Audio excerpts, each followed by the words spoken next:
Allah Taala бүгүнкү күндүн урматына билип билбей кылган баардык күнөөлөрүбүздү өз даргөйүндө афу магфират кылган болсун, кечирсин иншалла. Ава суук.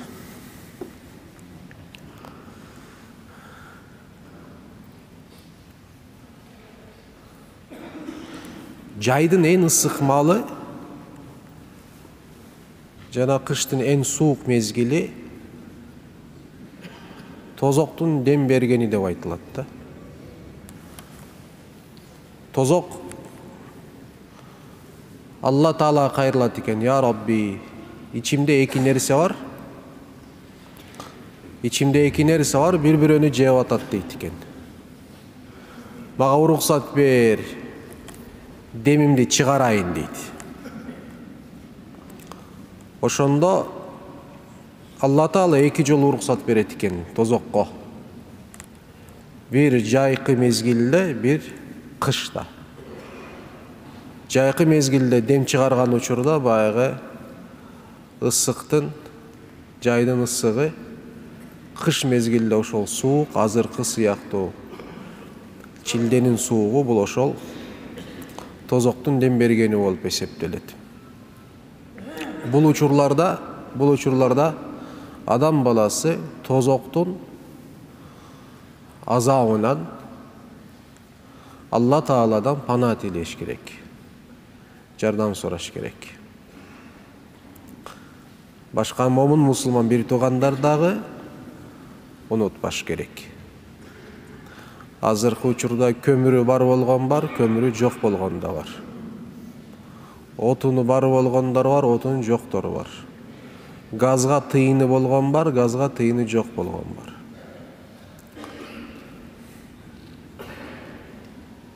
Ооба, өзгөчө жер тамда жашагандардын абалы бир аз оор. Бул учурларда жардам бербесек, кайсы учурда жардам беребиз? Ия. Алла субхана тааля баарыбызга өзүнө ыраазы болгон, ыраазылыкка жеткирген кулдардан кылсын иншалла. Bir günü Peygamber sallallahu aleyhi ve sellem Abu Zar el-Ghifari radıyallahu ta'ala anhu, Allah Taala'dan razı olsun, öte ulu sahabalardan birisi bizge ülgü olgan, özgöçü Allah Taala kulçulukta, materialdık jaşooda, materialdık köz karашта bizge ülgü olup turgan sahabalardan birisi. Peygamber sallallahu aleyhi ve sellem bu sahaba tüzmötüz, bu sahaba osiyat kılgan. Baylığın köp bolbosun, muhtaçlık jaşoonu tanda siyaktı. Bardıq adam balasın kıla albagan, ötö yakini darajada bir imanға muhtaç, tereң bir ruhani sezimge muhtaç bolған bir abal жөнүндө. Peygamber sallallahu aleyhi ve sellem baga nasihatın beret, osiyatın beret. Ошол сөздөрдү окугандардын кээ бирөөлөрү бар, ошого байланыштуу. Абу Зар Гифаринин сахаба радıyallahu ta'ala anhu. Ошонун риваят кылган сөздөрүн окусаңыздар, баары ошого тийиштүү болуп калат. Ошол жактан сен алып туруп, Абу Зар Гифари азиреттердин портретин өзүңө чийип алсаң болот. Бул сахаба ошондой болгон дейт.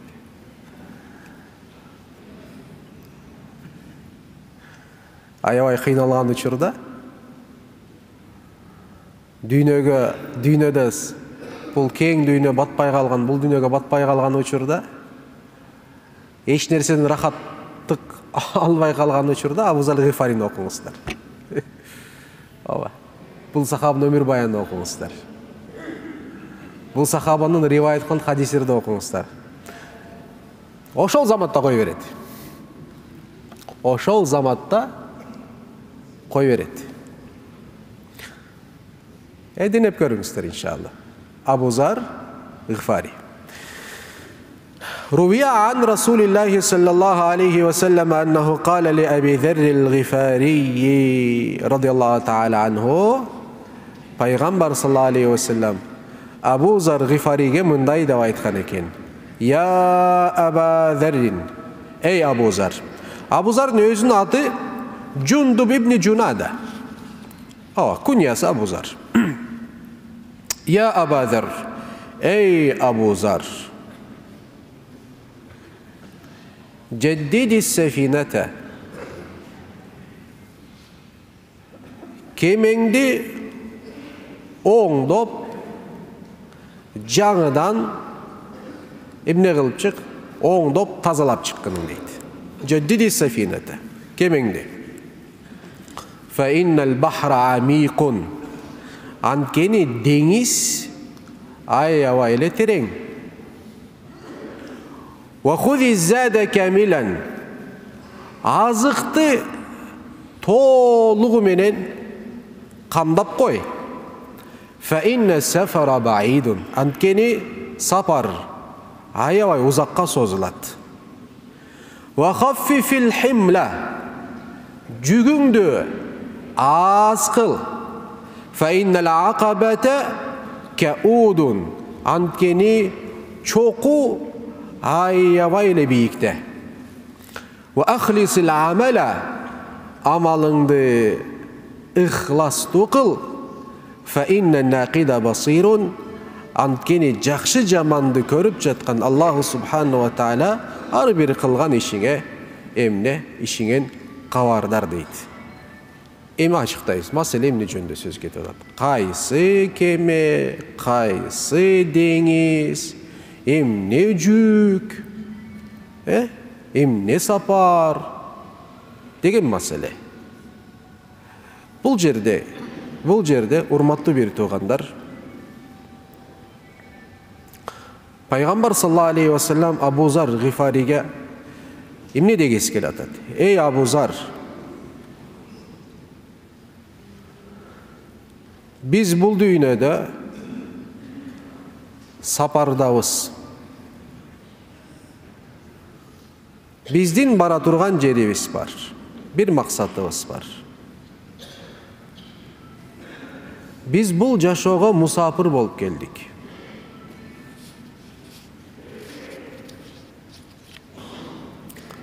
Al-Mustaq деген bir түшүнүк бар. Al-Mustaq. Кебиро бул маселе боюнча анча-мынча пикирлер айтат, бирок биз Ахли Сунна вал Жама Al-Mustaqqa ишенебиз. Al-Mustaq кебир алымдар зат бул рухтар алымы деп коет. Аллах субхanahu ва таала бардык жандарды жаратты. Келе турган бул дүйнөгө келе турган адамдын жаны жаратылган. Bir mezgil gelet, bu dünyaga jönötület al insan. Allah subhanahu taala surat ayatta, "Elestu bi rabbikum." Oşol al-mustaqta. Al-mustaq degen al-misaq degen söz. Söz berүү degen söz. Biz Allah subhanahu taala Allah Taalaga bul dünyaga kele söz bergenbiz. Kur'anda bul ayat var. Elestu bi rabbikum qalu bala. Allah Taala surayt oşonda ruhtardan, kullardan surayt. Ey kullarım, elestu bi rabbikum? Men sizlerden Kudayıňarmynby? Bala, bari bir oz menen aytdy deyt. Bala, ova. Ey Rabbim, sen bizdin Rabbimizsiň dep aytdy deyt. Oşol jerde ruhtarga tiýişli bolgon bir iman bolgon dep aytylat bizdin kitepterde. Mına oşol imanın dalildөө üçün anan bul dünyaga geldi deyt adam balası. Biz bul dünyaga jönötüldük. Maksat üçün emes. Biz bul dünyaga jönötüldük. Bu dünya maksat emes, bul dünya karajat bolup eseptelet. Oşon üçün Peygamber aleyhissalatu vesselam aytdı: "Ey Abu Zar, emne kılgının saparыңda, bul düynölük saparыңda, ahiretke karay bolgon saparыңda emne kıl deyt? Kemengdi жаңылап turgunun deyt. Kemengdi жаңылап turgunun degen sözdün manisi alımlarımızın şarkında aytat: "Ey ahsinin niyete fi kulli ma ta'ti ve tadar." Biz köpünçe aytabızsa, kılgan işinde emne kılgan bolsoň niyetingdi taza kılgının dep aytabız. Birok kiteptin түшүндүрмөсүндө бир гана кылган нерселерди эмес дейт, кылбаган нерсеңди дагы Алла үчүн кыл деп атат. Бир нерсени кылабыз же бир нерсени таштайбыз, кылбай коебуз деген сөз. Кылганыңды дагы Аллах үчүн, кылбаганыңды дагы Аллах үчүн кыл деп атат.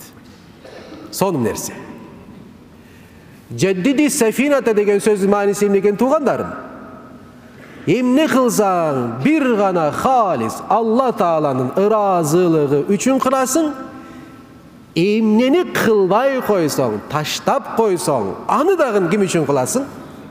Алла Тааланын ыраазылыгы үчүн кыласың. Мына ошондо ихластуу кул болосуң. Кээ бир учурда биз түшүнөбүз. Кайсы бир амалды Алла үчүн кылсаң ихластуу болосуң? Жок. Сен жакшы иштерди Алла үчүн кыласың, ихластуу болосуң, ошол эле күнөө болгон иштерди кылбайсың. Туура эмес болгон иштерди кылбайсың. Кээ бир адам бар, эмне кылып, бирөөдөн уялып кылбайт. Кээ бирөө бар адам эл эмне дейт деп кылбай коет. Башка нерселер, себептер болушу мүмкүн. Бирөөгө жагынуу үчүн жаман иштерден тыйылат. Жаман иштерден эмнеге тыйыласың? Ким үчүн тыйыласың дейт? Алла үчүн тыйыласың дейт. Изгиликтердин туу чокусу бул нерсе. Адамдын адам болуусунун анын кылган иштеринен эмес, анын ниетине байланыштуу болот.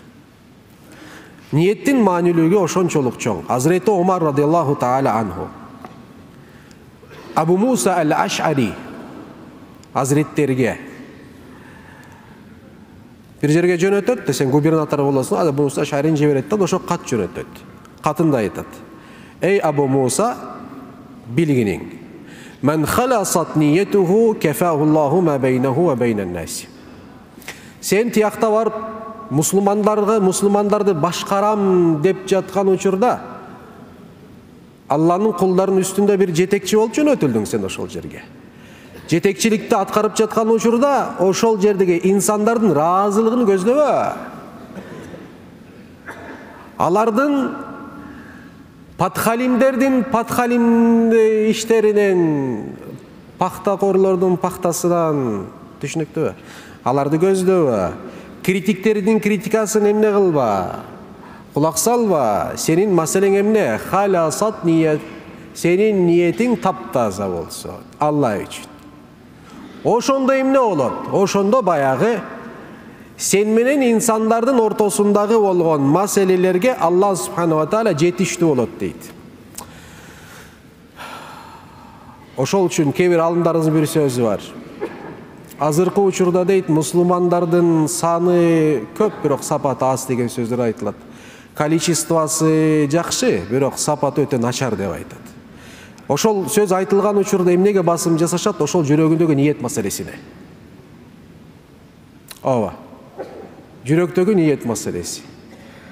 Эгерде биз ар бирөөбүз чындыгында жүрөктүбүздө бир гана Алланын максатын көздөй турган болсок, Алладан ыраазылыгын кечиресиңер, ошондо ортобузда эч кандай маселе болбойт эле. Ортобузда маселе эмне себептен чыгат? Себеби эмне бар? Напси бар маселеси. Сен мен маселеси бар. Сендеги мен менен мендеги мен эч качан эмне болбойт? Тил табыша албайт. Сендеги мен мендеги мен менен эч качан тил табыша албайт. Тил качан табышат? Сендеги мен, мендеги мен биригип туруп, биз эмес, Алланын кулубуз дегенде ошо тил табышабыз. Ошондо тил табышабыз. Бул Алланын ыраазылыгы менен гана болчу нерсе болуп эсептелет. Ошон үчүн Hazreti Omar Abu Musa al-Ash'ariге айтып атат ошону. Ниетиңди оңдо. Эскертип атат. Ниетиңди оңдо, ошондо Алла сен менен кулдардын ортосунда эмне болуп калат дейт? Жетиштүү болот. Оңдоп койт деген сөз маселеңди. Анан Абдулла ибн Умар радıyallahu taala anhu Abdullah ibn Abdülaziz'ke dört ulu halifanın emne de ayetler beşincisi. Özü dört ulu halifa var, anın beşincisi var deydi. Omar ibn Abdülaziz. Dört ulu halifaga girбейт, бирок sıfat жагынан толукканда аларга эмне болгон? окшогон бир халифа болгон. Омар ибн Абдул-Азиздин доорунда ошончолук адилеттүү болгон падыша, Омар ибн Абдул-Азиз адилеттүү болгон падыша тоого чыгып, тоодо буудай ошол азыркы мисалы кыштын азыркы ошол кычыраган суугунда эмне кылат эле дейт, буудай септирет эле дейт. Эмне үчүн кылып атасың деген айтат да, эгерден Алланын астына түшкөндө, эй Омар, Алланын астына түшкөндө, эй Омар, сенин дооруңда тетиги тоонун башына бир чымчык ачкалыктан, сууктан өлүп калды деп мага эмне бербесин деп Алла суроо бербесин үчүн кылып атам дейт. Адам баласы эмес, башкасы эмес, чымчыктан, кичинекей бир чымчыктан эмне жоопкерчиликтүү болом деп Омар ибн Абдул-Азиздин ошондо иманы халис болгон. Ошол инсанга, бул инсанга ким кат жөнөтүп атат? Азырети Омардын баласы Абдулла. Эмне дейт карасаңыздар? И'лам я Омар, эй Омар, билгиниң, анна ауналлахи лил абди биқадри ниятихи. Унутпа бул сөздү эч качан. Бул сөздү биз өзүбүзгө да айтабыз, иншаллаху рахман. Ниет кылалы. Бул улуу сахаба зат бизге бул сөздү айтып атат. Ар бир өзгө жеке-жеке. Эй Омар да атабы, мен түшүнөм, эй Фархат деген сөз түшүнөм бул жерде. Сен де эй деп өзүңдүн атыңды ошол жерде эмне кыл? Кой. Эй Омар, унутпа, анна ауналлахи лил абди, Аллаху субханаху ва таалин, Алла тааланын кулуна болгон жардамы анын ниети чалык гана болот. Сен Кудай Тааладан жардам күтөсүңбү? Ооба күтөм. Алла Таала сенин маселеңдин баарын чечүүсүн каалайсыңбы? Албетте каалайм. Андан башка эшик жок. Ооба каалайм. Анда ниетиң оңда. Ниетиң канчалык жакшы болсо, канчалык таза болсо, ошончолук Алла субхана таала сага жардам берет деп атат. Фаман халасат ниятуху тамма аунуллахи таала. Кимдин ниети толук кандуу жаман максаттардан тазаланып, аруланып, бир гана Кудай Таалага багытталган болсо, Алланын жардамы толук кандуу болот дейт ошол инсанга. Демек, биздин кээ бир маселелер чечилбей жаткан болсо, демек ниетибизге караш керекпиз деген бир жыйынтык чыгып атат деген сөз бул жерде. Ооба. وَمَنْ نَقَصَتْ نِيَتُهُ. Kimdin niyeti kemçiliktүү bolsa, толук кандуу болбосо, نَقَصَ عَنْهُ عَوْنُ اللّٰهِ بِقَدْرِ ذَلِكَ. Anın niyeti kançalık dengeli kemçiliktүү bolsa, Allah Taala'nın ağa bolgan jardamı da oşonçoluk emne bolot deyt, kem bolot deyt. Ооба.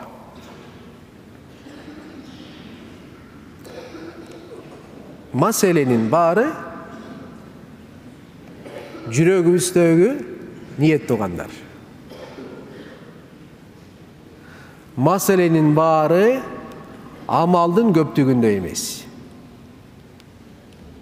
Maseленин баары берген зекеттин суммасында эмес. Берген садаканын көлөмүндө эмес. Түшүнүктүүбү? Маселенин баары ошол берилген учурдагы ниеттин толук кандуу болуп болбошлугунда.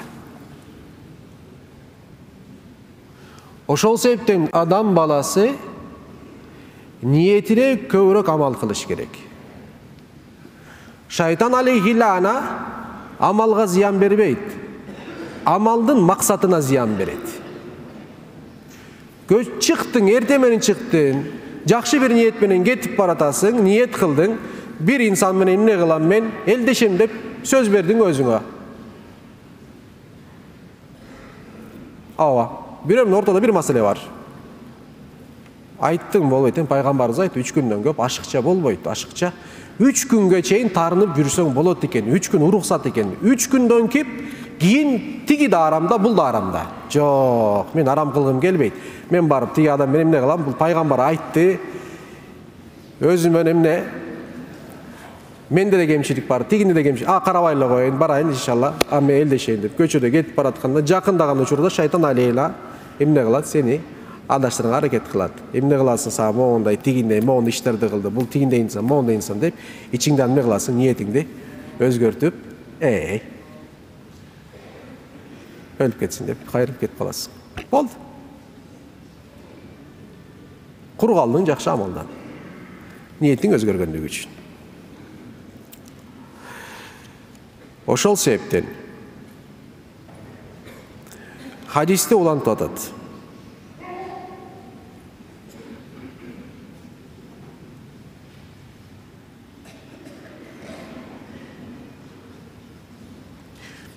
Жүктү жеңил кыл деп атат.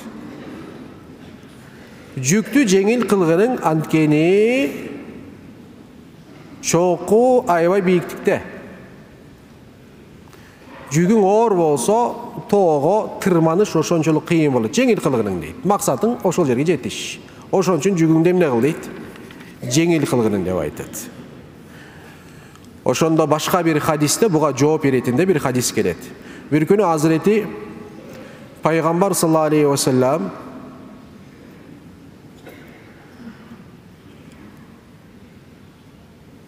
Жок, Абу Зар Гифаринин Азирети Анаска айткан сөзү экен. Абу Зар Гифари бир күнү Азирети Анас менен жолго чыгып туруп дейт, анасынын колунан кармаптыр. Бекем колунан кармаптыр. Анан айткан экен. Эй Анас, алдыбызда бир чоку бар. Ага тырманып чыгуу керек. Ага бир гана жүгү жеңил болгондор гана чыгат деп айтыптыр. Ошондо Анас сурайт. Мен жүгү жеңилдерденминби, же жүгү оор болгондордонмун деп сурайт экен Азирет Анас. Ошондо жообун берет. Аиндака тааму яумин? Бүгүнкү азыгың барбы? Ооба бар деди дейт. Анан сурады. Эртеңкиге азыгың барбы? Ооба бар деди дейт. Анан дагы бир сурады. Биринчи күнгүгө азыгың барбы? Айтты дейт. Жок. Биринчи күнгө азыгым жок. Анан жооп берди.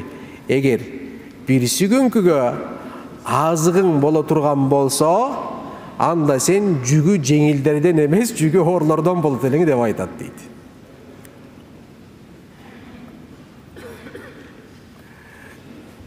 Мен буга комментарий бере албайм. Ооба. Ар бирөөңөргө өзүнө таштайын, өзүңөр муну эмне кыласыңар? Ойлоп, жообуну, китептерди караштырып, хадистерди окуп, жообун табасыздар иншалла. Мен буга бере турган комментарий көп адамга жакпай калышы мүмкүн. Алла субхана таала иншалла бизди туура жолдон эмне кылбасын, туугандарым, адаштырбасын.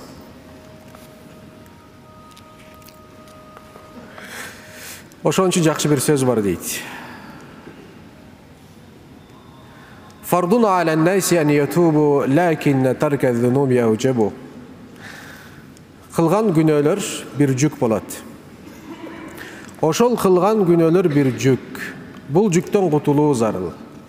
Кылган күнөөлөрдөн кутулуу үчүн эмне кылыш керек дегенде күнү түнү тооба кылыш керек туугандар. Кудай Таалам тооба эшигин жапкан жок. Кыяматка чейин ачык болот. Биз үчүн болсо денебиз жанган, жаныбыз денеден ажыраганга чейинки убакытка тооба эшиги биз үчүн жабылган жок. Кайсы күнөөлөр кылса Аллахка тооба кылабыз дейт. Ооба. Tooba kılуу жакшы нерсе. Günöөлөр үчүн парыз болот, чоң günöөлөр үчүн парыз болот, бирок күнөө кылбоо андан да жакшы нерсе. Ошол себептен күнөө иштерден сактаналы туугандар. Күнөө иштердин эң жаманы текебирчилик,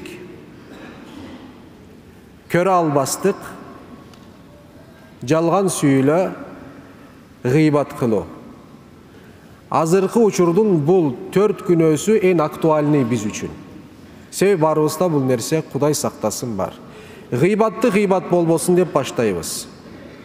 Кудай сактасын, мен буга текебердигим жок дейт, бирок алардан ошол кимди мен аларга текебердигим жок дейбиз, бирок биз өзүбүздү алардан өйдө көрөбүз. Бул уже текебердик болот, бүттү. Хасат жок дейбиз, бирок бири-бирибизге хасат кылабыз.